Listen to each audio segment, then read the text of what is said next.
नमस्कार साथियों, एक बार फिर आप सबका बहुत बहुत स्वागत है हमारे इस YouTube चैनल पर। और कुछ महत्वपूर्ण अपडेट शिक्षक भर्ती से जुड़ी हुई मैं आपके बीच में लेकर आया हूं। सबसे बड़ी अपडेट यह है कि हम बहुत दिन से एक बात कह रहे थे कि सरकार हमसे बहुत कुछ छुपा रही है। सरकार ने खुद ने अपनी चोरी हम सबके सामने उजागर की है। जी हाँ, मैं बात कर रहा हूँ पदों की। बार बार सरकार हमें भ्रमित कर रही थी कि हमारे पास पद नहीं है। 1 तारीख को जारी जो राजपत्र है उसके अनुसार सरकार की कलाइयाँ खुलती हुई नज़र आ रही है। और मैं आपको बता देता हूं कि उसके अनुसार हम बात करें यदि उच्च माध्यमिक शिक्षक के पदों की तो 34,790 पद, जी हाँ 34,790 पद उच्च माध्यमिक शिक्षकों के खाली है। ये मैं नहीं कह रहा, सरकार का राजपत्र कह रहा है। बात करते हैं माध्यमिक शिक्षक की। तो माध्यमिक शिक्षक के लगभग 60,686 पद खाली है, जो एक बहुत बड़ा आंकड़ा है। हम पद वृद्धि की मांग कर रहे हैं लेकिन सरकार के कानों तक जूं नहीं रेंग रही है। बार बार एक ही बात वो कह रहे हैं कि पद नहीं है।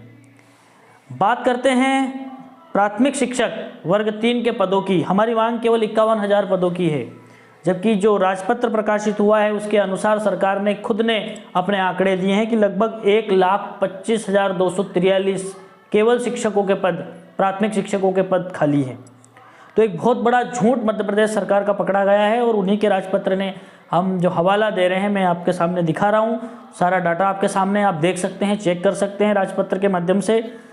आइए दूसरी महत्वपूर्ण अपडेट मैं आपको बहुत जल्दी देना चाहता हूँ। बहुत सारे मित्रों के सवाल आ रहे थे वर्ग 3 की प्रक्रिया के बारे में। तो वर्ग 3 की प्रक्रिया बहुत जल्दी शुरू होने वाली है। लगभग 8 तारीख तक मेरिट सूची आनी है। 9 से 16 दिसंबर तक अभ्यर्थियों को डॉक्यूमेंट अपलोड करने का टाइम दिया जाएगा। तो अभी 18,527, इसके बाद यदि पद वृद्धि हो जाती है तो और अच्छा, लेकिन हम अभी केवल बात कर रहे हैं 18,527 पदों की। तो उसके अनुसार हमें 8 तक मेरिट सूची प्राप्त होने वाली है वर्ग 3 की और 9 से 16 दिसंबर तक डॉक्यूमेंट अपलोड के लिए हमें जाना है।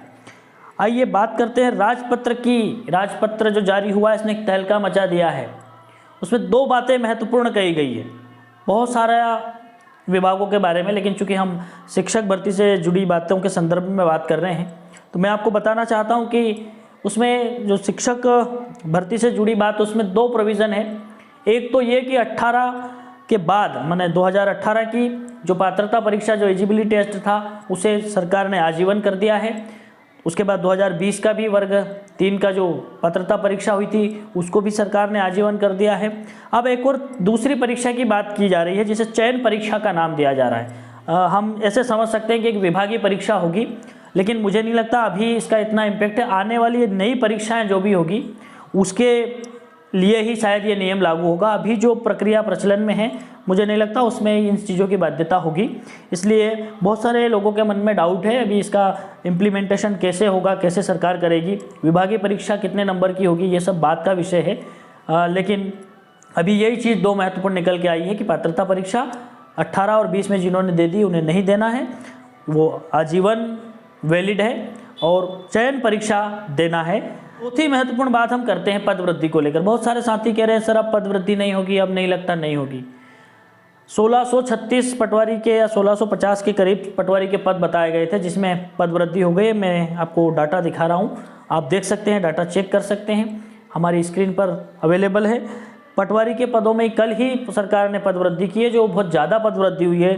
3 गुना उसके जो पद बताए गए थे उससे ज़्यादा पद वृद्धि हुई है। तो यदि पटवारी परीक्षा में पद वृद्धि हो सकती है तो माध्यमिक शिक्षक, उच्च माध्यमिक और प्राथमिक शिक्षक में भी पद वृद्धि संभव है। और हम पूरे तरह से आश्वस्त हैं कि सरकार को हमारी ये मांग भी पूरी करनी पड़ेगी।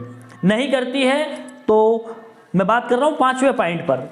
हमने पिछले दिनों अपने YouTube चैनल पर कम्युनिटी टैब के अंतर्गत बहुत सारे प्रश्न मैं प्रतियोगी परीक्षाओं के लिए पूछ रहा हूं, आप वहां जाकर चेक कर सकते हैं। बहुत महत्वपूर्ण प्रश्न हम लगातार 2-4 प्रश्न पूछ रहे हैं ताकि जो प्रतियोगी परीक्षा की तैयारी करने वाले हमारे भाई बहन उनको भी मदद मिले। लेकिन 2 प्रश्न मैंने उसमें पूछे हैं।